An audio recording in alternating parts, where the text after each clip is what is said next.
Hey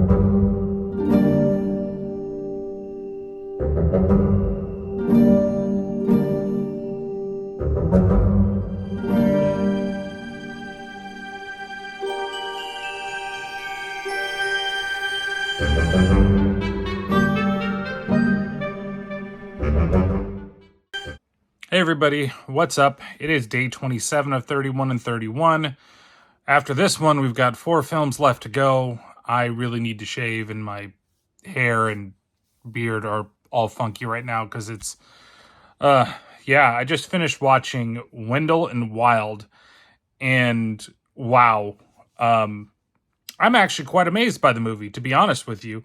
I heard about this, and the only thing I had heard about this was that, Key and Peele, Keegan-Michael Key and Jordan Peele were involved in this, and Jordan Peele was the producer of this movie, and it must have just slipped past me that Henry Selick was the director and one of the writers of the movie along with Jordan Peele, based upon a book, an unpublished book that he wrote with another writer that I can't remember the name of right now because I literally have just finished the film.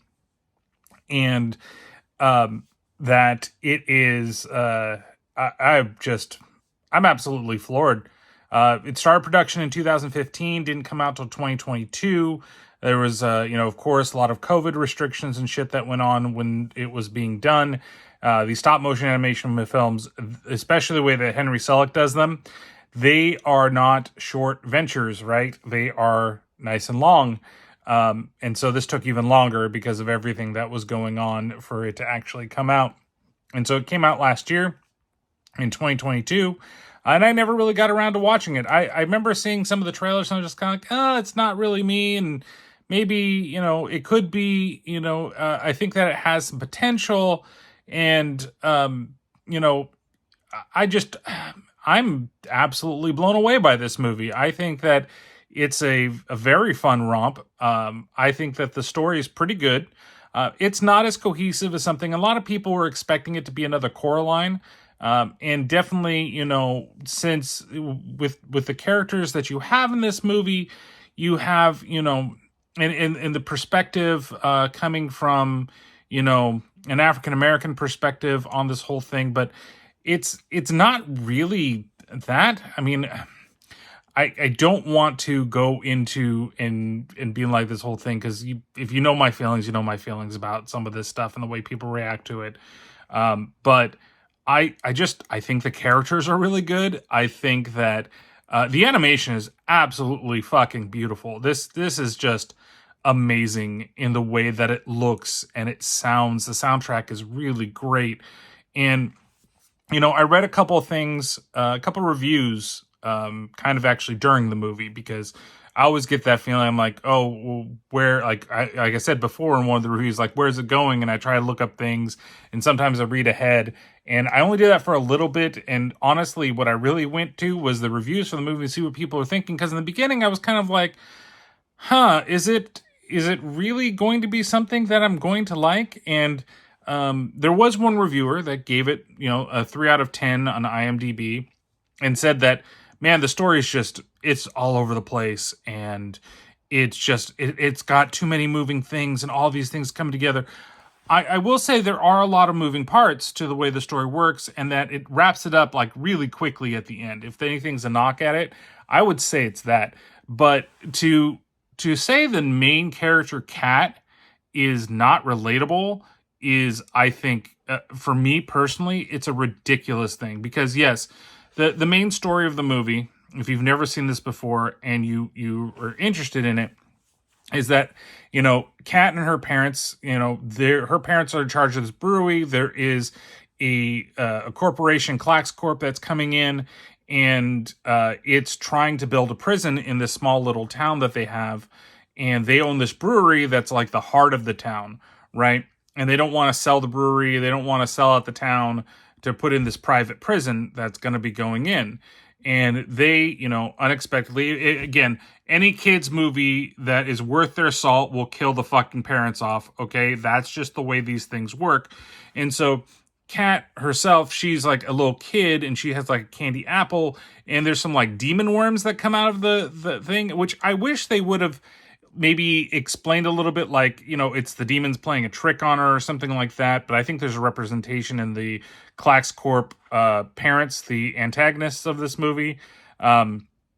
And them, like, she's screaming, and then her dad looks back while he's driving. He's not paying attention, and they drive the car off the bridge into the water. So her parents die, and she goes through, like, the foster system and all these things and has all these terrible experiences, and it makes her a very hardened kid, right? And so, of course, with a kid that hard, and that is shutting everybody off and shutting the world and doesn't want to have friends and all that stuff, anybody she meets, she's going to treat like shit. That's just the way those characters develop. And she develops she becomes what's called a Hell Maiden in this world, where she's able to communicate with demons and possibly raise demons from the underworld. And then, it's about her trying to really connect back with her parents, because that's all she really wants again. And these demons, played by Keegan-Michael Key and Jordan Peele, who are fantastic in this. If you like their humor, it's definitely like they're toned down. So I think a lot of people can really enjoy it. I, for one, am a big fan of their humor. And I love the stuff that Jordan Peele's been doing lately. Us is probably, in terms of horror movies, is definitely a top 10, if not higher, movie for myself. And it's just that you have all these great characters. You have, like, Raul is such a cool fucking character. And it's not just because of what, he represents. And it's really not thrown in your face either. And again, I'm not going to necessarily... I feel bad for not saying, what the character is, but I just want... I feel like people need to discover it, but I think it's one of the best representations of that character. And especially for something that is marketed towards, like, teens. And it's PG-13, and I don't see anything in this movie that should be PG-13, and I feel like that's one of the things. And I just don't... And maybe there isn't really any hard languages. Even one point where I thought they'd say butt, they say gut instead. So I don't know why it didn't just get a PG rating. It boggles my mind. This really should have gotten a PG rating. But fuck it, it has PG-13, so... Maybe it's marketed more towards teens. Maybe The Nightmare Before Christmas would have a PG-13 rating. That's, maybe Coraline should have had it too, but I don't think Coraline was PG-13. I think that was PG as well. I don't know, and I could just be saying shit for the whole thing. But it's just, like, there's so many just cool little things in there that I'm just... And the ending is so good, too. Even though some stuff get, like, wrapped up real fast, it still hits you in the right fucking spots. I have this giant smile on my face from watching this movie, and it's super late at night that I'm watching this movie, and getting ready for, for the movie of the day and all that stuff. So it's, yeah, I think that the journey that Kat takes in this movie is really good. And it's a journey of self-discovering and opening up herself and realizing that, it's not her fault, because she blames herself for her parents' death, and just kind of living with that. And it's a hard thing to live with, in that she's had trials and tribulations and she can overcome them. And she does, it's a good story. It's a good representation of all characters in here. You have being the two comedic pair with, Key and Peele, being the two demon brothers that just want to make a fair that their father, played by Ving Rhames, and we also have Angela Bassett doing a voice in this movie. Like, such good voice actors in this movie that just absolutely shine for the roles that they're doing. And their side story with the whole fair thing, and their father doesn't, who is the head of or is the guy that creates the Scream Fair, which is for demons and partially, I think, to torture people as well. And they just want to, revamp, and they're forced to go to prison, his version of prison, where they're just putting in, hair follicles into his hair, while using a magic cream to grow hair, so his hair doesn't, become thinning and he's not bald. It's just a good little thing that's going on, and man, and even God, I always forget this voice actor's name, and he's in everything. He's the father in Kung Fu Panda, in The Goose, and he was also way back in God, he's been in James Hong. If you know who James Hong is, then you know exactly who I'm talking about. And he's great too. He plays the father in this movie, and it just, everything about this movie I just feel is good. It's that one sliver, that one little sliver that makes it from being great. And I think that a little bit is the rushed ending. And I do agree with that one reviewer where they're like, just too many things going on.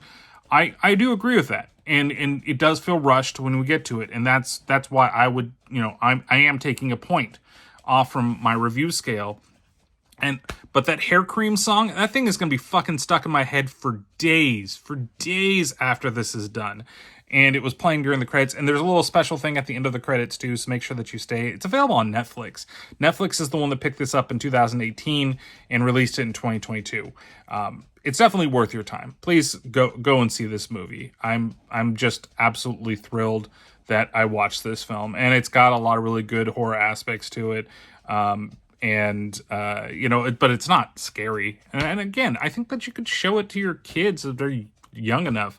Nothing overtly scary, good message, good characters, relatable stuff. Like, don't be afraid. So that's it. Well, I guess I have to say what my review is. It's a 4 out of 5 hair creams. It is just, it's good. I'm so close to giving it a 5 out of 5, but if I were to compare it to Coraline, I think that Coraline is a little more whimsical, magical than this is. This is a little more straightforward. But I think the characters are just as good. And I think it's just really like a rushed ending with the way that the story is. That really affects that review. So, all right, we'll see you tomorrow on one of these 31 and 31s. There's only 4 movies left, and I'm actually really excited to talk about the last one because it's one of my favorites, and I will always watch it. And I think it's going to be a good one for me on Halloween, just because it hits warms the cockles of my heart. And so you just have to guess what that movie is if it's an animated movie. So, all right, see you guys next time.